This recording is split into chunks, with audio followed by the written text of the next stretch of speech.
It's 19th December 2022.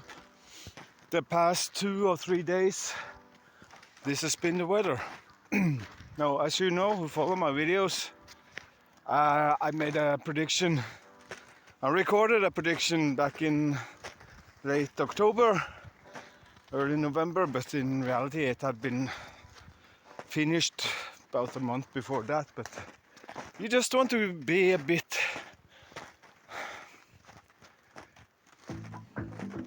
I'm going out on a limb anyway, so I wanted to be as precise as possible.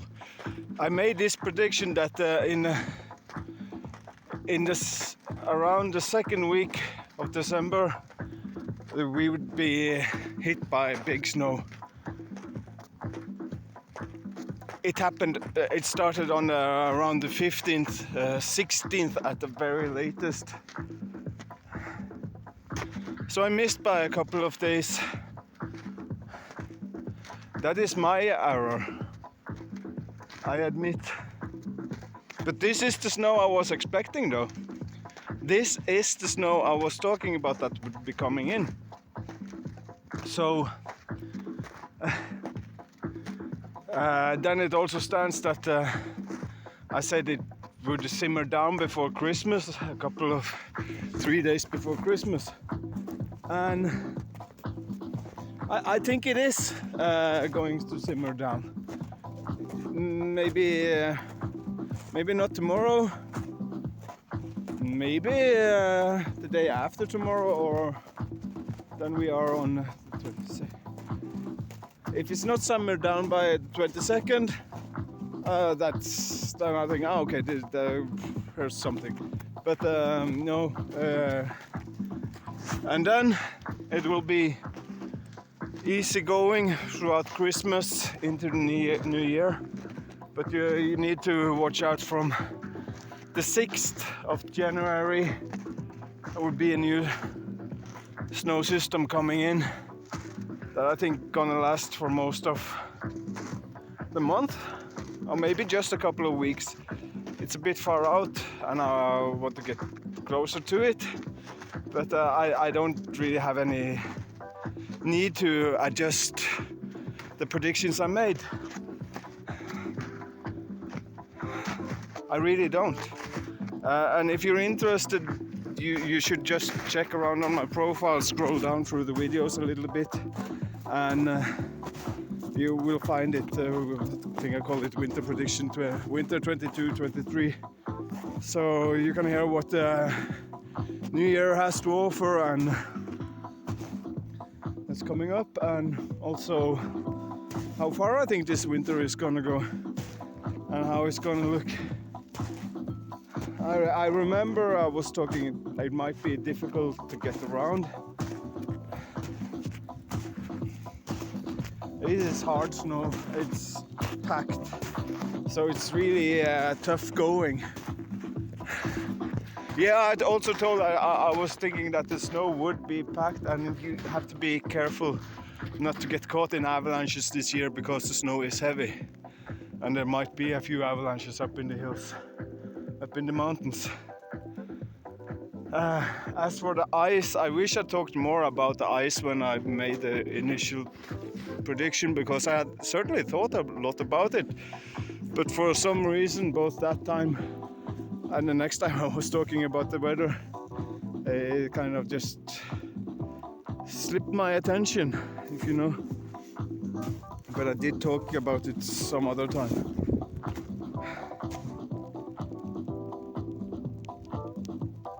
There is ice on the lakes, even on regulated water, but due to layers of snow, the ice is not really thick.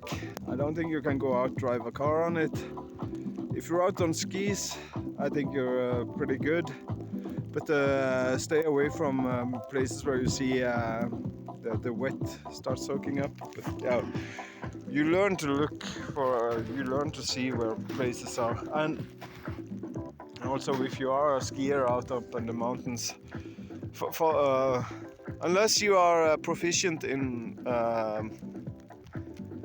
orientering, navigation, you know where you're going, know your maps and stuff, where to crawl in if things get a bit tough, follow directions. That's in your best interest. But yeah, here is the snow I was talking about. I will simmer down before Christmas, and from around, it might even start coming up again already from the 3rd, 4th, but it's the 6th you need to be a bit cautious about, and the next days after that. Due to new moon passing. What's that got to do about it? Well, if you know about the work from Professor James McCanney, his Physics of Sun-Earth Weather, a book I've talked about a few times before.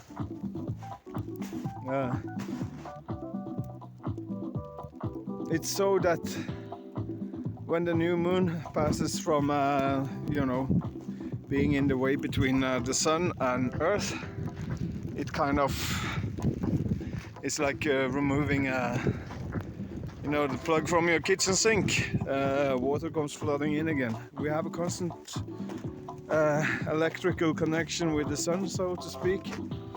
And when the moon is new, it's in the way, and it kind of blocks that connection.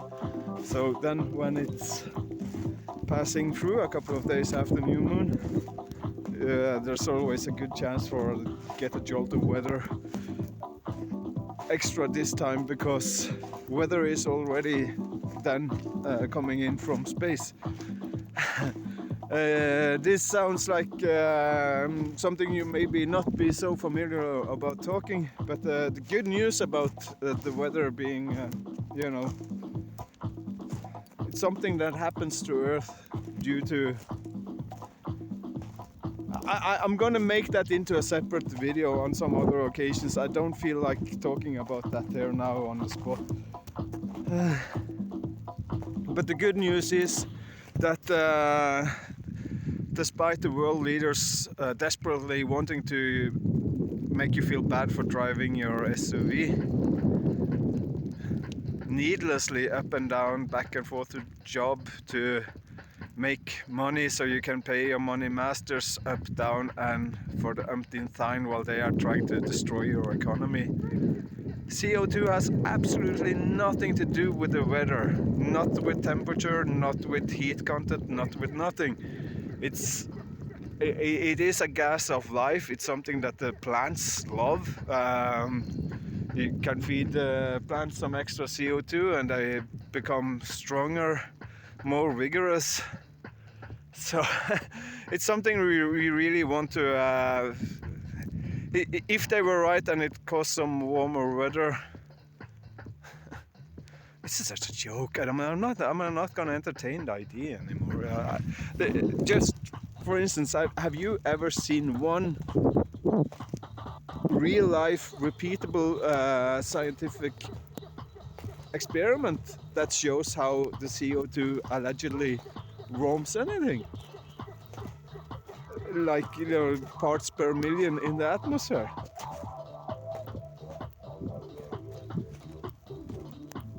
It might not pertain to you who are watching this, but people are so gullible. It's stupid, it's ridiculous. I mean, I do not know what it is about the television that, when I grew up, old people were telling us all the time, don't trust the television, don't watch it, it's garbage. And we were young and we were, very easy to be led astray. But I always remember that, no, I never. There's always been a lot of to be healthily skeptical about on television, critical about. These days, if you just no, don't discuss it. people have painted themselves into such a narrow corner that they cannot. They're barely able to disagree on the color of the napkin for fear of repercussions. Oh, and we need your social security number. You need your social security number. That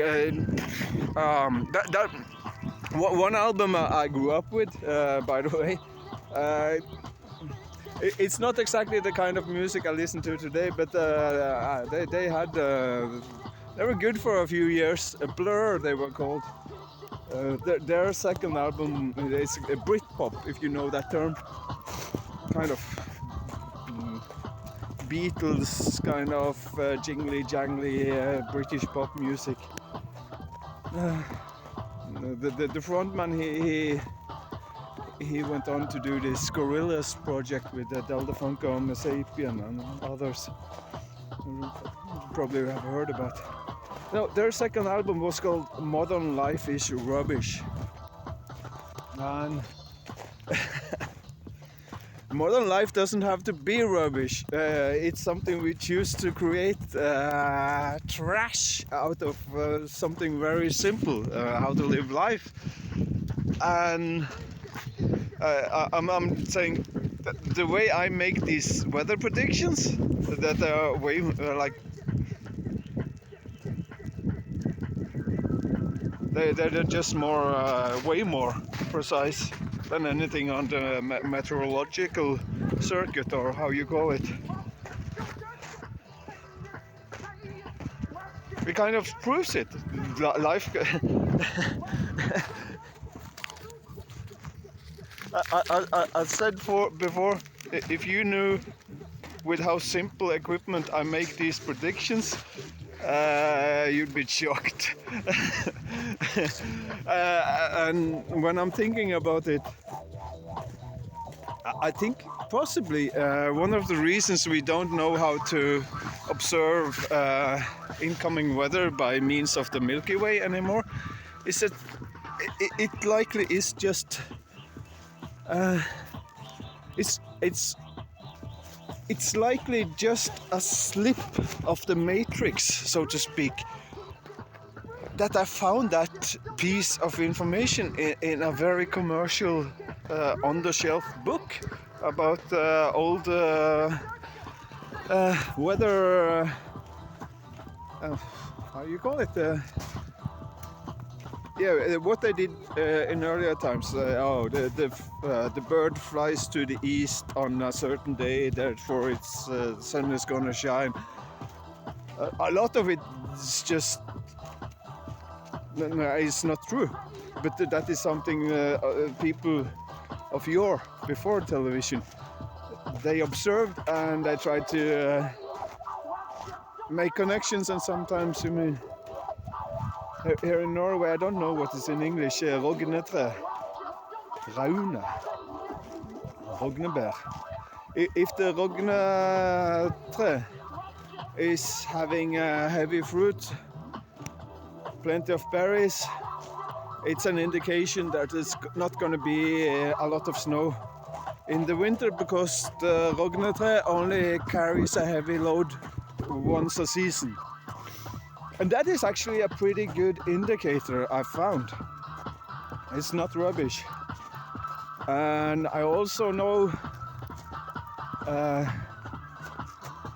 you know, on an animal instinct level, I don't know how they do it still, but both the elk and the reindeer, they kind of set their I want to use another word, but the copulation period, when they are,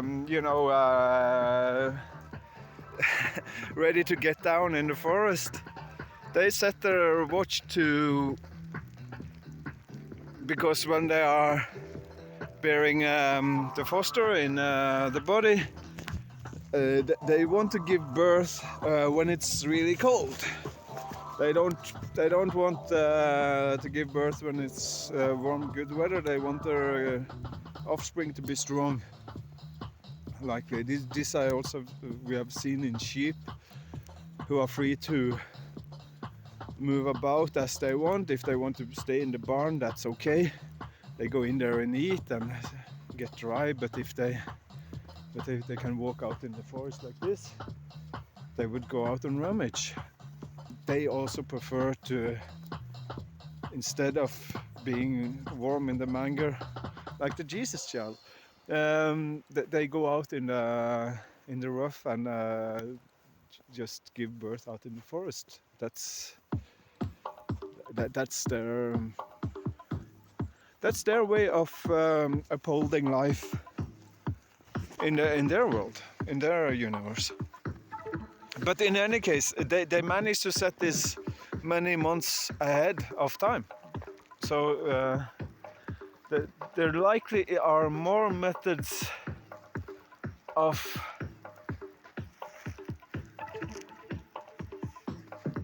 I made a video like the temperature is hard to predict. I still think temperature is hard to predict. I want it to be easy, but I've seen several times I've made some temperature predictions and they've not really panned out. So I'm kind of shying away until I feel more secure in it. And also, I'm from now with this incoming weather here now, I'm pretty certain about some other things. Well, more regarding timing of the weather and how long it's gonna last. That might not perfect it in a moment, but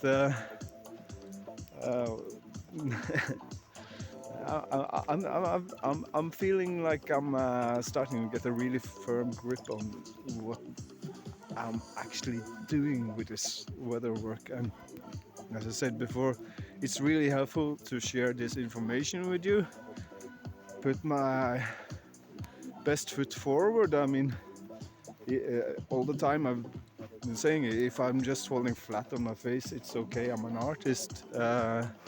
It's good for entertainment. Though if it is, as it has been consistently since I've started, it comes to, maybe there's something we need to look at here, and that will bring us forward as the human race. Wouldn't that be nice? So with that, shalom. We are just less than a week away from Christmas. I'm not sure I'm gonna make any more videos before that time. Wherever you are in the world, I know some of you are watching from real afar. I hope you're doing fine. I hope you crossed the Atlantic. Some friends of mine, they were crossing the Atlantic just as this snow was coming in. I saw the route, they were having the wind at their back. So I think they got lucky, but probably when they landed in New Jersey, it was blizzard conditions. I'm gonna call and hear with them later today. So yeah, also been out with a horse buggy in a local seaside town. It's great fun. Now before Christmas,